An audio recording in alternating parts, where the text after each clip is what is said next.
Et salut à toutes et à tous, j'espère que vous allez bien. Aujourd'hui on se retrouve pour une nouvelle vidéo. On va encore une fois regarder une PS3, on pourrait croire que c'est la saison de cette console. C'est juste qu'il y en a pas mal en ce moment, j'en trouve beaucoup, donc j'en ai retrouvé une récemment. Donc petite explication sur cette PS3 là. Je l'ai trouvé sur le Facebook Marketplace pour l'équivalent à peu près de 26 €. Bon, je vous mettrai la petite annonce si je la retrouve. Si je la retrouve pas, c'était juste listé avec une erreur qui est, si je me souviens bien, la 8002 F1 F9. On va regarder de toute façon ce que la console donne à l'écran quand on la connecte. Et puis partir de là, et puis diagnostiquer, et puis au final essayer de régler le problème. Et puis comme je dis, si jamais on n'arrive pas à régler le problème, beaucoup des parties qui sont là-dessus iront dans cette console, parce que cette console, je sais qu'elle marche. Et ce que je vais essayer également, si celle-là, j'arrive pas à la faire marcher direct, c'est de prendre le lecteur Blu-ray qui est dans cette console-là et le mettre dans celle-ci, même si ça risque de ne pas marcher, car ce sont des modèles différents. Mais bon, ça, on verra sur le moment.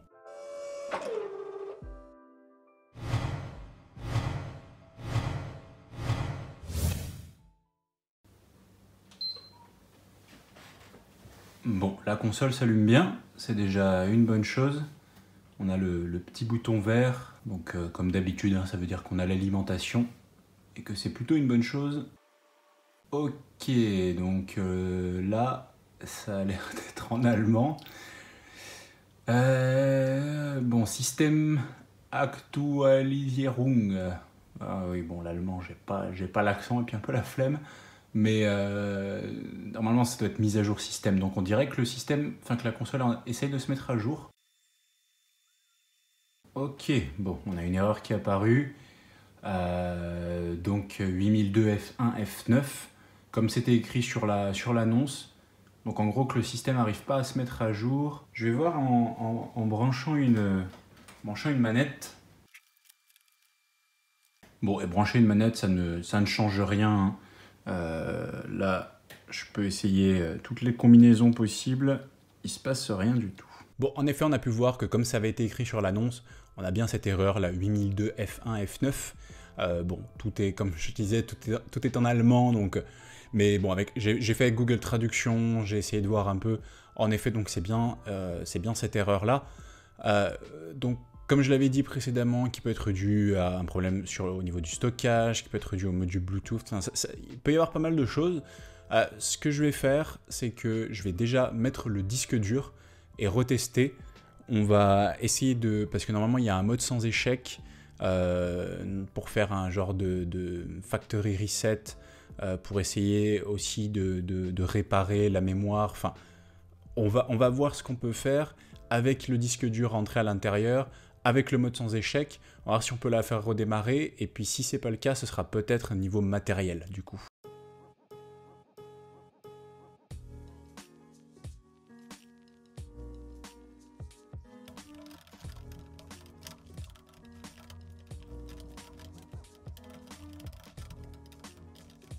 Bon, il y est. Hein, j'ai fait du coup hors caméra parce que c'était vachement compliqué, il fallait bien regarder, se mettre dans une position un peu particulière. Sans la baie, c'est super dur. Donc, mais bon, on y arrive quand même. Je vais pas remettre le cache, ça sert à rien. On va juste retester comme ça et puis voir ce que ça donne. On va relancer la console ici, maintenant qu'on a le disque dur, et voir ce que ça peut donner. Donc la console essaye toujours de faire cette mise à jour, on va voir ce que ça donne, si ça va plus loin, si ça fait pareil. Ouais, c'est exactement la même erreur.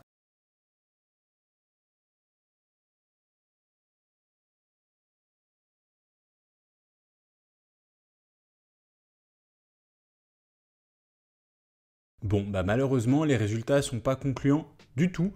Enfin, au moins on sait 2-3 choses, c'est que avec un disque dur, ça ne change rien, parce que souvent en fait cette erreur arrive parfois, hein, au moment d'une mise à jour quand il y a déjà un disque dur.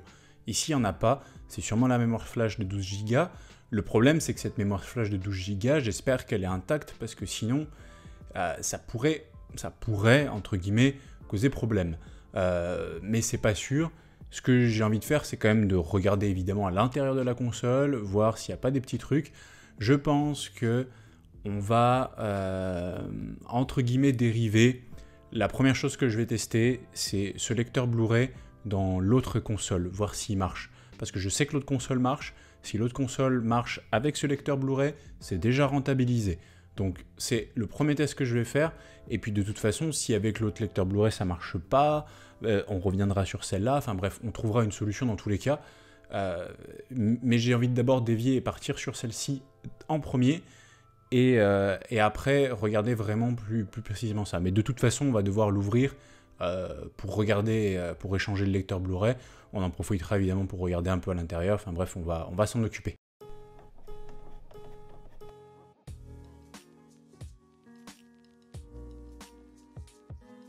Bon, j'avais coupé pendant que je retirais ça parce que c'était un peu compliqué. Et en fait, il s'est avéré que c'était pas compliqué du tout. Juste avec cet outil-là, de faire glisser, faire un peu levier, d'insérer. Ça s'est passé nickel.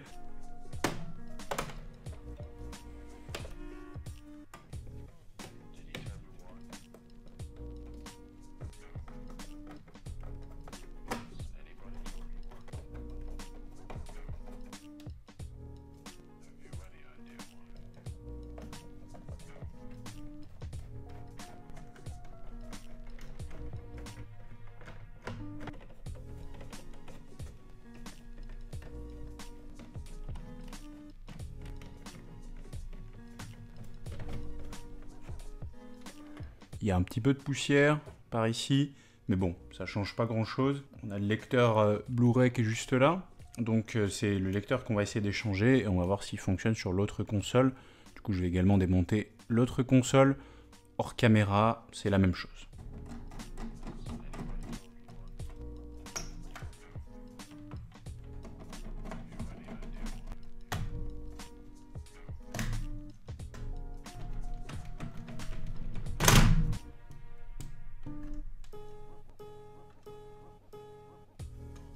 Et c'est à cet endroit que ça bloque. Je m'en étais pas rendu compte avant en fait, parce que je suis rapidement passé dessus. Ce câble plat est beaucoup plus petit que celui-ci. Vu que ça, c'est le câble qui contrôle la lentille, c'est ma théorie, hein, il est plus grand ici parce qu'il y a plus d'informations vu qu'on a deux lentilles. Donc en fait, on ne peut pas les transférer parce que ce câble plat est beaucoup plus petit. Une autre particularité de ces deux consoles, je ne sais pas si vous voyez à cet endroit-là, je l'avais mentionné dans la vidéo, voir peut-être si c'est pas quelque chose qui avait été retiré, mais on n'a qu'une seule antenne. Et sur ce modèle-là, je ne sais pas si on va pouvoir bien voir, je suis désolé, je dois faire tourner avec une seule main. On a deux antennes. Alors, normalement, c'est une antenne Bluetooth, une antenne Wi-Fi. Mais du coup, je me demande si sur ce modèle-là, donc ça, ce modèle-là, c'est celle qui marche actuellement, hein, mais qui ne lit pas les disques, si le module fait Wi-Fi et Bluetooth en même temps, ou c'est sûrement ça, parce qu'il n'y a qu'une seule antenne, donc je vois pas d'autre explication. Bon, on en est rendu ici. Ce que j'ai fait pour tester, j'ai remplacé l'antenne Bluetooth. Elle est par contre trop courte, donc je la fais passer par là. C'est juste pour tester, on va remonter au minimum pour voir si ça a changé quelque chose. Et puis si c'est le cas, tant mieux. Sinon, je réchangerai les antennes et on se concentrera plutôt sur le module qui est sur la carte mère.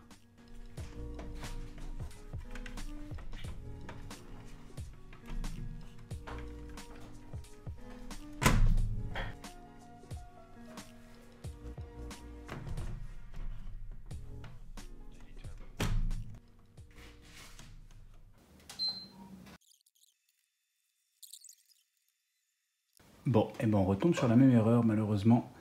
À mon avis, c'est le module en lui-même qui était sur la carte mère plutôt que l'antenne.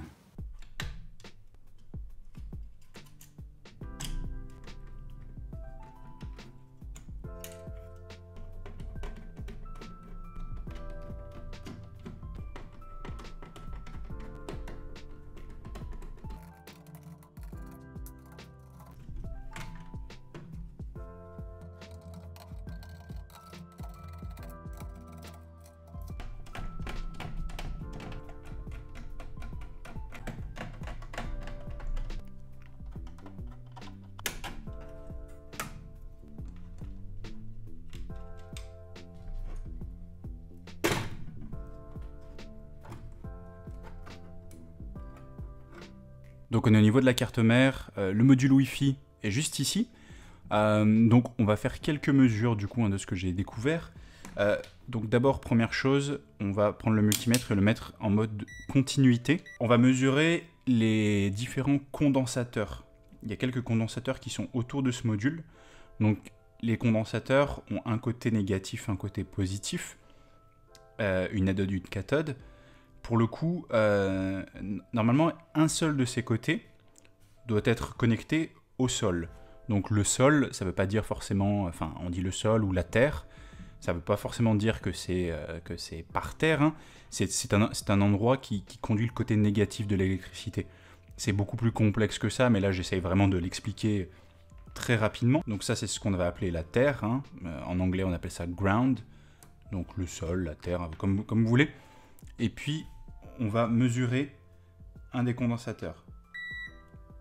Donc là ça bip d'un côté, vous entendez, et ça bip de l'autre côté aussi. Alors que normalement il n'y a qu'un seul des deux côtés qui doit biper, qui doit être connecté à la terre. Donc là ça veut dire qu'en gros, il y a un court-circuit vers la terre. On a, en anglais, ce serait un short to ground, donc un court-circuit, en gros, c'est un peu ça, c'est expliqué vaguement, hein, je ne vais pas rentrer dans les détails, mais donc sur celui-là, d'un côté, ça bip, et de l'autre, ça bip pas. Enfin, et de l'autre, ça bip aussi. On a la même chose ici. Donc celui-ci bip d'un côté, et de l'autre non. Par contre, celui-ci, il bip de ce côté.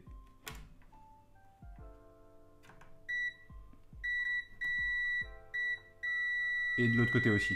Je crois que celui-là faisait la même chose aussi. Voilà.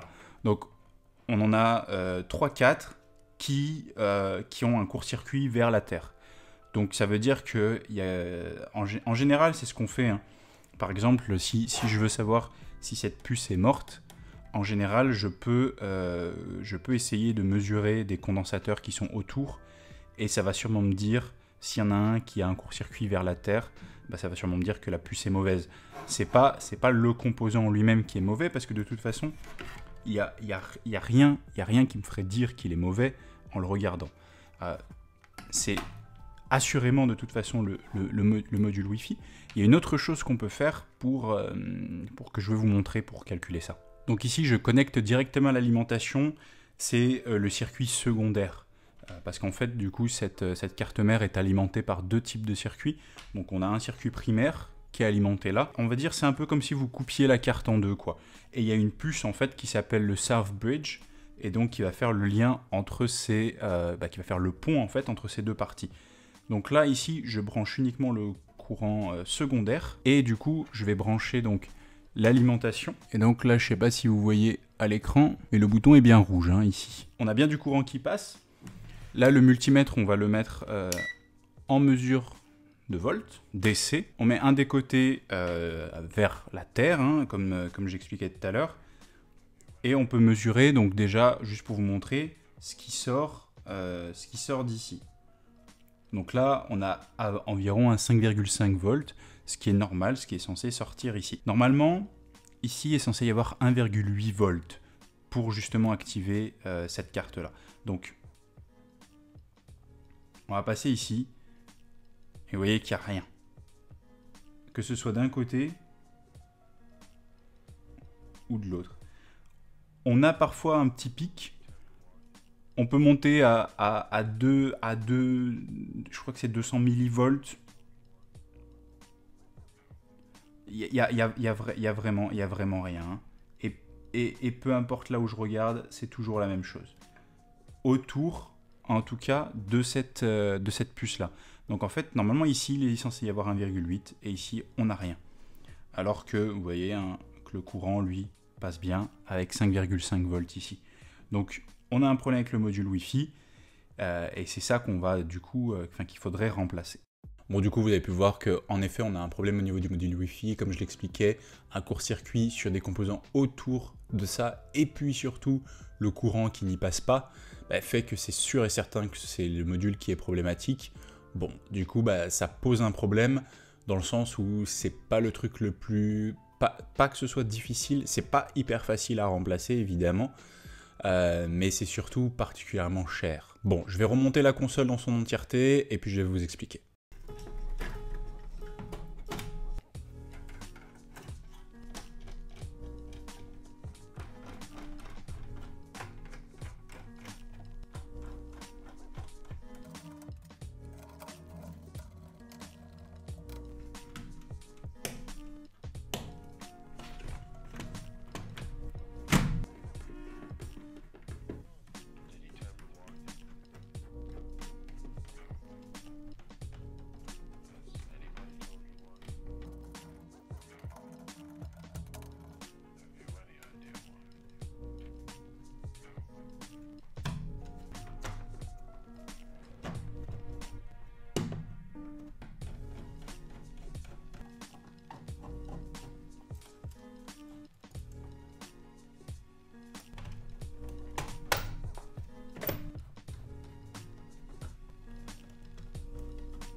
Donc bah en conclusion, un mauvais investissement malheureusement du coup.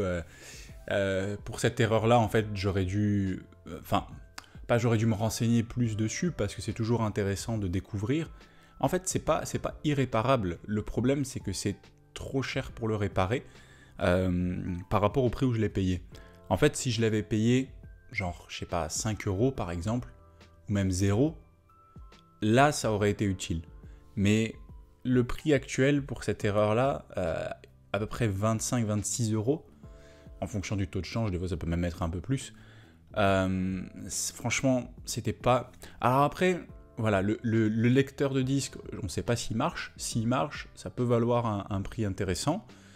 Il y a l'alimentation qui fonctionne, la carte mère dans sa globalité fonctionne, la console s'allume, en fait, c'est juste cette puce-là qui n'est plus bonne. Alors, le problème avec cette puce, c'est que, je vous mettrai peut-être un petit détail à l'écran, elle coûte relativement cher.